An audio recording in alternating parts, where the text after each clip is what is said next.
देखिए, स्वास्थ्य कारणों का हवाला देकर पिछली कई बार कई सुनवाइयों में मुख्तार कोर्ट तक नहीं जा रहा कर रहे थे। तबीयत काफी खराब उनकी चल भी रही थी, उनको लंग्स से जुड़ी दिक्कतें हैं, ब्रीदिंग की प्रॉब्लम है। और इन सब बातों के बीच जो अभी का नया अपडेट है वो है उनके भाई से जुड़ा हुआ। जानकारी ये दी गई है सोर्सेस से कि उनके भाई जो है, उनके जो भतीजे एक एमएलए हैं, वो लोग जो गाजीपुर में, मऊ में, लखनऊ के पते पे मौजूद थे, वो भी अब बांदा के लिए जा रहे हैं। तबीयत खराब है, तबीयत नासाज है और काफी यहाँ पर जो है परिवार की तरफ से बताया जा रहा है कि कोशिश की जा रही है कि जल्द से जल्द बांदा पहुंचा जा सके। लगातार वहां पर जो पुलिस की टीमें हैं, प्रशासन की टीमें हैं, बिल्कुल अस्पताल का जो दुर्गावती मेडिकल कॉलेज है उसे पूरी तरीके से घेर रखा है। सुरक्षा के इंतजाम चाक चौबंद कर दिए गए हैं। लेकिन महत्वपूर्ण बात यह है कि तबीयत नासाज है और इस समय इलाज जो है मुख्तार का अस्पताल में, मेडिकल कॉलेज में चल रहा है। ठीक, अजय, जुड़ने के लिए और तमाम जानकारी के लिए धन्यवाद आपका। तो तबीयत खराब और मेडिकल कॉलेज में इलाज चल रहा है, भरपूर इलाज दिया जा रहा है, हर एक चीज का ध्यान जिला प्रशासन की तरफ से रखा जा रहा है। इस बीच एक और बड़ी अपडेट आपको ये बता दें कि पाकिस्तान के बलूचिस्तान में बड़ा हमला हुआ है।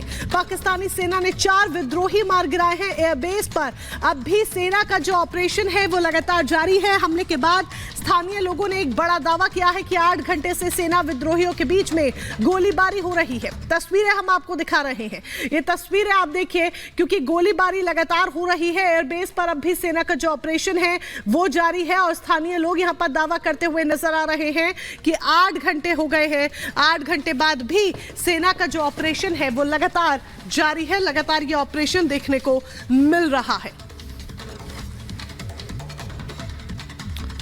और चलिए बात करते हैं 2024 के चुनावों से जुड़ी हुई, क्योंकि लोकसभा के रण में मोदी के चुनावी मुकाबले में पीछे चल रही कांग्रेस की बौखलाहट अब साफ सीधे तौर पर सामने आने लगी है। कांग्रेस के नेता हताश हैं और यही एक बड़ी वजह है कि उलझुलूल बयान दे रहे हैं, जिससे अब वो खुद ही फंसते नजर आ रहे हैं। पहले राहुल गांधी ने हिंदू शक्ति पर बयान दिया, जिसे बीजेपी ने नारी शक्ति से जोड़कर एक मुद्दा बनाया। और अब कांग्रेस की प्रवक्ता सुप्रिया श्रीनेत के सोशल मीडिया हैंडल से हिमाचल की मंडी सीट से बीजेपी उम्मीदवार अभिनेत्री कंगना रनौत के लिए आपत्तिजनक पोस्ट किया गया है। कंगना और बीजेपी ने कांग्रेस पर करारा हमला बोला है। श्रीनेत के बयान को कंगना रनौत ने मंडी शहर और महिलाओं का अपमान बताया है।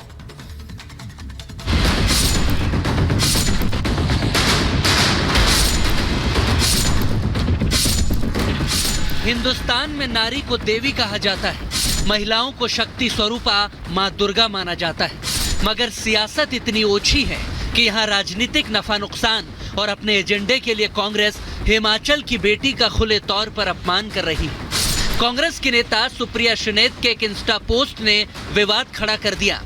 बीजेपी ने दावा किया है कि कंगना रनौत की यह तस्वीर जारी कर उनके खिलाफ डबल मीनिंग शब्दों का इस्तेमाल किया गया और लिखा गया कि मंडी में क्या भाव चल रहा है।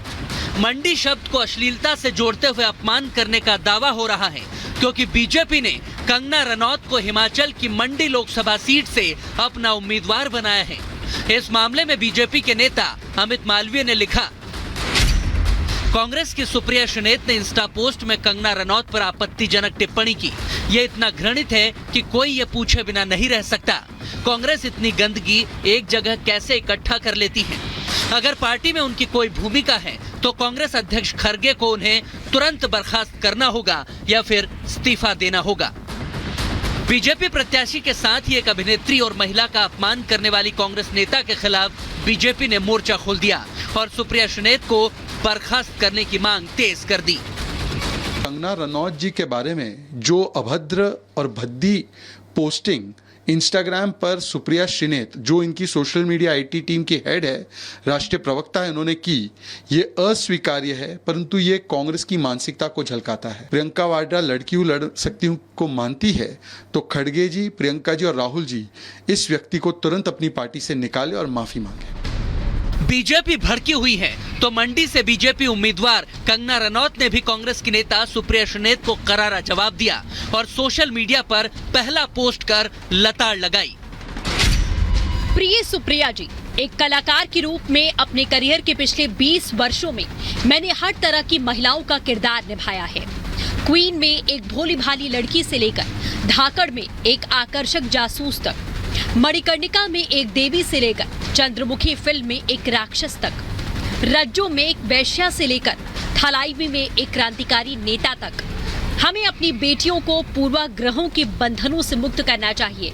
हमें उनके शरीर के अंगों के बारे में जिज्ञासा से ऊपर उठना चाहिए और सबसे ऊपर हमें यौन कर्मियों के चुनौतीपूर्ण जीवन या परिस्थितियों को किसी प्रकार के दुर्व्यवहार या अपमान के रूप में उपयोग करने से बचना चाहिए।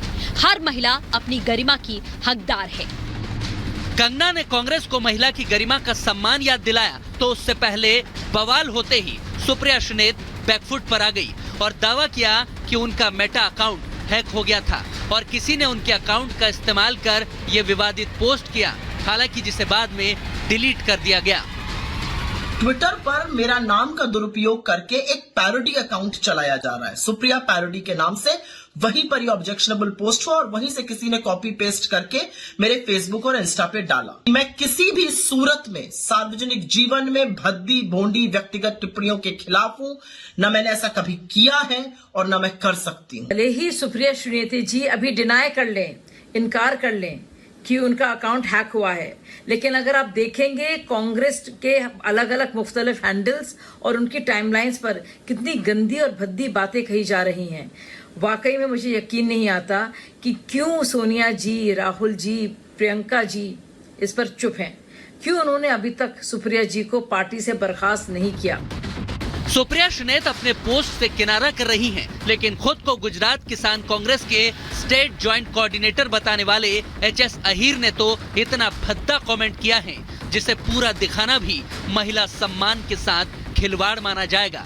ऐसे में हम उसे नहीं दिखा रहे। अहीर की इस पोस्ट में आप उनके ट्विटर प्रोफाइल पर राहुल गांधी और खरगे की तस्वीर देख सकते हैं।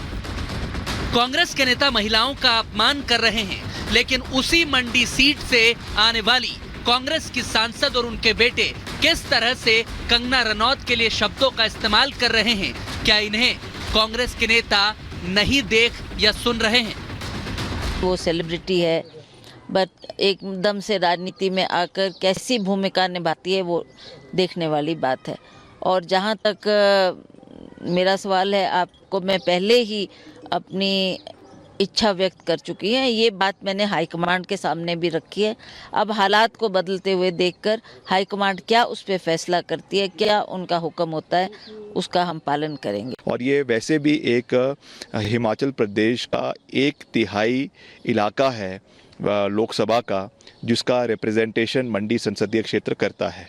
बड़ा सवाल ये है कि इस तरीके से एक अभिनेता को उतारना, जिनका प्राथमिकता हमेशा फिल्में बनानी रही है, जिनका जगत बॉलीवुड जगत से नाता रहा है, क्या वो इतना समय जो है हिमाचल प्रदेश के 1/3 क्षेत्र को दे पाएंगे? कांग्रेस के साथ ही इंडिया अलायंस के कुछ नेता भी महिला अपमान से बाज नहीं आ रहे। अखिलेश यादव की पार्टी समाजवादी पार्टी के नेता आईपी सिंह ने मानो विवादित पोस्ट का समर्थन करते हुए लिखा, बीजेपी ने लोकतंत्र को बाजार बना दिया। बीजेपी का यही महिला सशक्तिकरण है। महिलाओं के नाम पर अभद्र भाषा का इस्तेमाल, फिर उसे जस्टिफाई कर बेहुदा सियासत हो रही है। क्या सिर्फ इसीलिए कि कंगना रनौत एक मशहूर अभिनेत्री हैं और उनको बीजेपी ने मंडी सीट से अपना उम्मीदवार बनाया है? भद्दी सियासत करने वालों पर कंगना ने दूसरे पोस्ट में और भी बड़ा हमला बोला और लिखा, अगर किसी युवा को टिकट मिलता है तो उसकी विचारधारा पर हमला होता है। अगर किसी युवा महिला को टिकट मिलता है तो उसकी कामुकता पर हमला होता है। कांग्रेस के लोग एक छोटे शहर के नाम का दुरुपयोग कर रहे हैं। मंडी का उपयोग हर जगह यौन संदर्भ में किया जा रहा है, सिर्फ इसलिए कि इसमें एक युवा महिला उम्मीदवार है। लैंगिक प्रवृत्ति प्रदर्शित करने के लिए कांग्रेसियों को शर्म आनी चाहिए। कांग्रेस को शर्म आएगी या नहीं ये तो नहीं पता, क्योंकि सुप्रिया श्रीनेत के पोस्ट के बाद उनका समर्थन करने वाली जमात खड़ी हो गई है। सोशल मीडिया पर कांग्रेस नेता, सपा के नेता समेत महिला विरोधी सोच वाले लोगों की एक ऐसी नफरती मंडी तैयार होने लगी है जो बीजेपी के विरोध में एक महिला के प्रोफेशन और उनकी तस्वीरों पर शर्मनाक सियासत कर रहे हैं। क्या सोनिया, राहुल, प्रियंका या खरगे अपनी पार्टी के ऐसे